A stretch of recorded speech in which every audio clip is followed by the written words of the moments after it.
வாஸ்துங்கிறது இந்த 5 பஞ்சபூதத்தினுடைய ஒரு கட்டுப்பாடு. நல்லா புரிஞ்சுக்குங்க.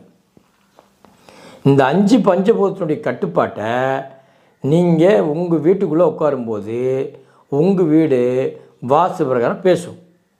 அப்படி பேசும்போது நீங்கள் உங்களுடைய எண்ணங்கள் மாறுபடும்போது உங்களுக்கு அந்த எந்த நிலையில் நீங்கள் வாஸ்துக்கால் வச்சுக்கிறீங்களோ அதனுடைய குணாவசியத்தை ஏற்படுத்தும். அப்போ உங்களுடைய வாழ்க்கை திருப்புமுனைக்கு போகாது.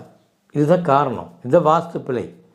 அப்போ இதை எப்படி சால்வ் பண்ணிக்கலாம் அப்படின்னு சொன்னால் சிம்பிளாக சொல்கிறேன். இந்த 5 பஞ்சபூதங்களும் இந்த கிரியா யோகத்துக்குள்ளே அடங்கியிருக்கு. இந்த கிரியா யோகத்தை எடுத்தீங்கன்னா உங்கள் வீடும் உங்களுடைய வாஸ்தும் உங்களுக்கு செல்லாது.